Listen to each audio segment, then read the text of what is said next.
अल्लाहुम्मा सल्लि अला सय्यिदिना व मौलाना मुहम्मदिन। छोटे बनने की हमेशा कोशिश करना, बड़े बनने की कोशिश नहीं करना। किसी भी लाइन में क्यों ना हो, किसी भी माहौल में क्यों ना हो, किसी भी जमात में क्यों ना हो, किसी भी तंजीम में क्यों ना हो, किसी भी तहरीक में क्यों ना हो, बड़े बनने की कोशिश हरगिज मत करना। क्योंकि बड़े बनने से जिम्मेदारियां ज्यादा आ जाती हैं, बड़े बनने से मसाइल ज्यादा पैदा हो जाते हैं, बड़े बनने से अल्लाह तबारक व तआला की अदालत में हिसाब भी बहुत ज़्यादा होता है।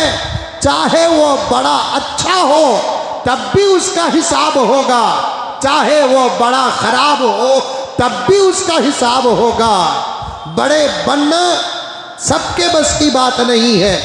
आज इस दौर के फितनों में से एक फितना कि हर छोटा नालायक बेकार जाहिले मुतलक कुछ भी काम का लायक नहीं है, ऐसा आदमी भी बड़ा बनने की कोशिश नहीं करता बल्कि बड़े से बड़ा बनने की ख्वाहिश करता है।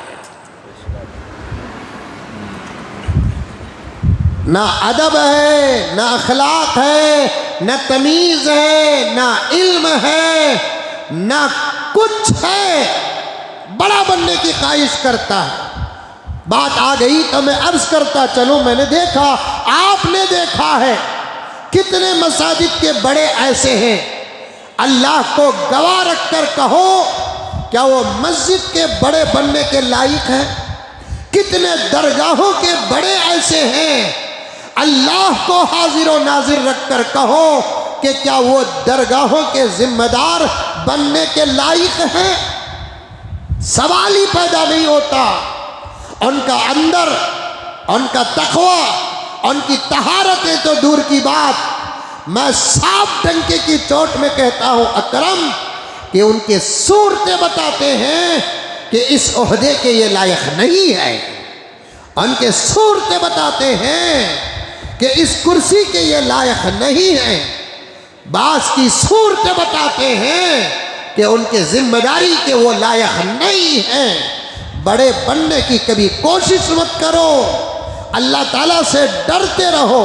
हाँ, बड़े कब बनना? जब अल्लाह के फजल से हमारे अंदर कुछ सलाहियतें हो। और बड़े कब बनना? अगर हम ना बने तो नालायक आने का इम्कान हो, जालिम आने का इम्कान हो, और दुश्मन के बड़े बनने से वो पूरी जमात, तहरीक, तंजीम और वो चीज़ बर्बाद होने का अगर इम्कान हो तो उस सूरत में आगे बढ़कर बड़ा बनने की खुद शरीयत इजाज़त देती है। आई बात समझ में? अरे आई नहीं है। मैं बड़ा, मैं बड़ा, मैं बड़ा, मैं बड़ा, तकब्बुर की बातों में से एक बात, हमेशा बड़ा बनने की कोशिश करना। मुतकब्बिर की अलामतों में से एक अलामत बड़ा बनने की कोशिश करना। ओहदे से बचो। इमाम अबू हनीफा रहमतुल्लाहि अलैह इमाम मालिक से भी बड़े, इमाम शाफी से भी बड़े, इमाम अहमद बिन हम्बल से भी बड़े साहब मानते थे हजरत इमाम अबू हनीफा रहमतुल्लाह अलैह को। बहुत बड़े इमाम। अल्लाह ताला ने कुरान और हदीस का इल्म जितना इमाम अबू हनीफा अलैहि रहमा को दिया शायद के किसी और को दिया। अल्लाह ताला ने ऐसा इल्म ज़बरदस्त हजरत इमाम अबू हनीफा को दिया। वो अपने काम करते थे, कुरान से मसाइल निकालते थे, अहादीस से मसाइल निकालते थे, जमा कर कर के रखते थे, कुरान का सबक देते थे, हदीस का सबक देते थे, फ़िक़्ह का सबक देते थे। एक वक्त ऐसा आया कि उनके ज़माने के बादशाह को एक लायक, क्या है देखिए, उनके आया उनके ज़माने के बादशाह को एक लाइक जज की ज़रूरत थी। किसकी? लाइक जज की ज़रूरत थी, क़ाज़ी की ज़रूरत थी। तलाश करना शुरू किया, तलाश करो कौन बेहतरीन इल्म क़ज़ावत रखता है। फैसले करने का भी एक इल्म है प्यारो। आज पेशाब को पानी बराबर लेना नहीं आता, फैसलों की मजलिसों में क़ाज़ी बन बैठे हैं। वुज़ू बराबर करना नहीं आता, फैसले करते हैं। निकाह के 10 मसाइल जानते नहीं, तलाक के खुला के 10 मसाइल जानते नहीं। फैसले के लिए बैठ जाते हैं, फैसले के लिए बैठ जाते हैं। अब तो देखा जा रहा है जगह ब जगह दारुल ख़ज़ा बने जा रहे हैं, जगह ब जगह दारुल ख़ज़ाए बने जा रहे हैं। कौन बैठ रहा है, कौन फैसला कर रहा है, कैसा फैसला हो रहा है? उसके पास इल्म नहीं होता, वो अपने आप को बड़ा बनाकर पेश करता है। यहाँ तक कि एक रिवायत भी है, प्यारे आका सल्लल्लाहु अलैहि वसल्लम ने फरमाया कि क़यामत के करीब जाहिल अपने इल्मों पर नाज करेंगे। एक जगह पर तो यहाँ तक अल्फाज है, मन क़ाल अना आलिम फहुवा जाहिल। जो आदमी कहता है मैं आलिम हूँ, समझो कि वो जाहिल है। आज 4 मसले हमको क्या मालूम हो गए, 10-15 मसले हमको क्या मालूम हो गए। हमारे तुर्रे चढ़ते हैं,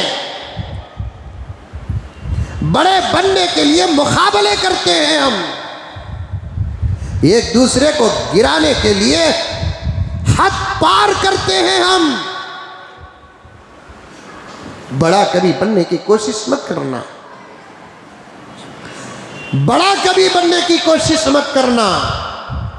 जितने छोटे उतने अच्छे, बड़े बनोगे जिम्मेदारियों का बोझ बढ़ जाएगा। और बड़े बनकर आज के ज़माने में शान शौकत तो मिल सकती है, लेकिन अल्लाह के पास हिसाब उतना ही सख्त होगा। कुल्लुकुम राइन व कुल्लुकुम मसऊलुन अन रइयतिही। प्यारे आका सल्लल्लाहु अलैहि वसल्लम ने फरमाया कि हर आदमी जो जिम्मेदार है उसको सिर्फ अपनी ज़िंदगी का हिसाब देना नहीं, अपने पूरे मातहतों की ज़िंदगी का हिसाब देना है। सिर्फ अपनी ज़िंदगी का हिसाब देना नहीं, अपने पूरे मातहतों की ज़िंदगी का हिसाब देना है। इससे बेपरवाह, गाफिल और बिल्कुल जाहिल बने बैठे हैं। मैं मेरे घर का जिम्मेदार हूँ और मेरे मातहत मेरी बीवी और मेरे बच्चे आते हैं, और कोई हैं वो भी मेरे मातहत आते हैं, तो उनको भी हिसाब देना होगा और उनकी ज़िंदगियों का पूरा हिसाब मुझे देना होगा। ये पैगंबर फरमा रहे हैं, प्यारे आका फरमा रहे हैं। जिस माहौल का जो बड़ा है उसे अपने अपने पूरे माहौल का हिसाब देना पड़ेगा। अगर कोई मस्जिद का सदर और मस्जिद का जिम्मेदार है तो उसे अपने पूरे मोहल्ले की जिम्मेदारी का अल्लाह के पास हिसाब देना पड़ेगा। अब ये सुनकर भी अगर कोई बड़ा बनना चाहता है तो वो अपनी बात होती है मेरे प्यारों, बड़ा बनने की कभी कोशिश नहीं करना। लेकिन थे एक ज़माने में कुछ बड़े ऐसे जो बड़े भी थे और अल्लाह के वली भी थे, बादशाह भी थे, अल्लाह के वली भी थे, गौस भी थे, खुतब भी थे, अब्दाल भी थे। गुज़िश्ता जुमा मैंने एक जुमला अर्ज़ किया था, दिल में वो हुकूमत का हक अदा करते, रात आती वो अल्लाह का हक अदा करते। इसीलिए हदीस में आता है, प्यारे आका सल्लल्लाहु अलैहि वसल्लम ने फरमाया, बादशाहान मेरा साया है। बादशाहान जो होते हैं आदिल मुनसिफ, बादशाहान अल्लाह का साया होते हैं। ज़िल्लुल्लाहि फिल अर्ज़, ज़मीन में अल्लाह का साया बादशाहों की शक्ल में नज़र आता है। तो अच्छे बादशाह अल्लाह की नेमतों में से एक नेमत है। अच्छे बादशाह अल्लाह की अताओं में से एक अता है। मौका मिले तो पाओ आप भी कोई ना कोई जिम्मेदारी, अगर मौका नहीं है तो फिर बड़े बनने की कोई कोशिश नहीं करना।